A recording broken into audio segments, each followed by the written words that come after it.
పేరన్నా శంకర్ గౌడ్ ఏది గల్లీ ఏంటి ఇది మారుతి నగర్ అంబర్పేటకు వస్తుందా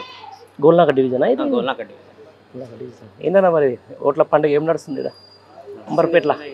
అంతేనా అంటే దేవుడి మీద ఓట్లు తిట్లు నడుస్తలేవు నడుస్తున్నాయి అన్ని నడుస్తున్నాయి అంతేనా ఏమంటున్నా మరి ఎవరు గెలుస్తారు ఇక్కడ అవకాశం ఎవరుకుంది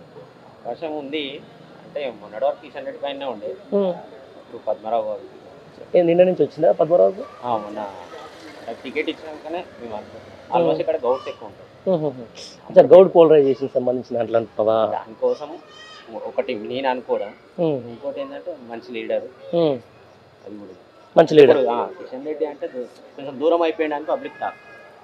ఇప్పుడు ఇంతకుముందు అంటే మాకు ఇక్కడ అందుబాటులోనే ఉంటుండే ఎమ్మెల్యేగా ఉన్నప్పుడు ఎంపీగా అయినాక ఇప్పుడు సెంట్రల్ మినిస్టర్ అయ్యాడు కదా ఢిల్లీకి వెళ్ళిపోయేసరికి కొంచెం ఇప్పుడు పద్మరావు అన్న అనుకోండి మనకు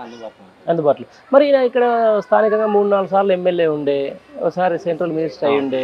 ఏం చేయలేదా ఎమ్మెల్యే ఉన్నప్పుడే చేసిండు సెంట్రల్ మినిస్టర్ ఎమ్మెల్యే ఉన్నప్పుడు చేసింది గొప్ప గొప్ప అన్నట్టు ఇక అదే మామూలుగా చేసిండు అంటే అప్పుడు పరిస్థితిని బట్టి అప్పుడు ఉన్న స్ట్రీట్ లైట్ కానీ రోడ్స్ కానీ స్కూల్స్ కానీ ఏదైనా ఎట్లా మరి కాంగ్రెస్ పరిస్థితి ఏంటి కాంగ్రెస్ లేదు ఇక్కడ కాంగ్రెస్ వేస్ట్ కనీసం జీరో ఎన్ని ఓట్లు పడతాయి మామర్పల్లిలో అయితే జీరో ఎన్ని ఓట్లు పడతాయి 5,000 పడతాయి పడితే గ్రేట్ ఎవరో క్యాండిడేట్ తెలుసా ఉన్నారు కదా దానం నాగేంద్ర ఎందుకు ఆయన అర్జెంట్గా ఇప్పుడు కాంగ్రెస్ లోకి వెళ్ళి వేరే టైం ఉన్నా కానీ కొన్ని ఓట్లు పడేటేమో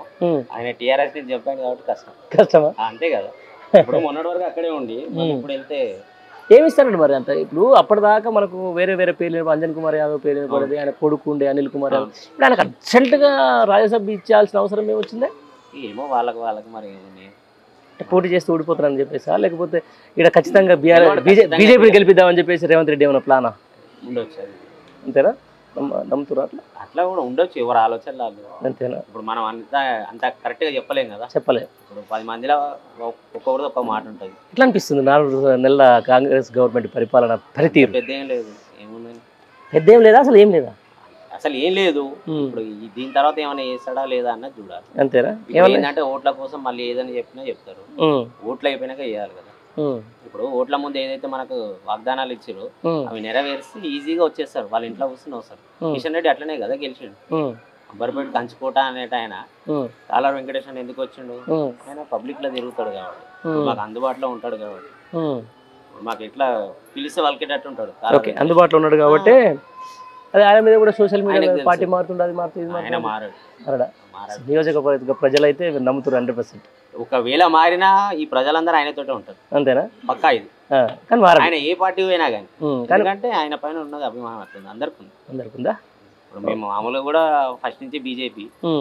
మరి ఎందుకు మరి బీజేపీ నుంచి మళ్ళీ ఇప్పుడు మళ్ళీ బీఆర్ఎస్ అంటారు ఎవరు జనాలు ఇప్పుడు జనాలకు కావాల్సింది ఏంది మంచి నాయకుడు కావాలి మనకు అందుబాటులో ఉండాలి మనకు చేసి పెట్టాలి పనులని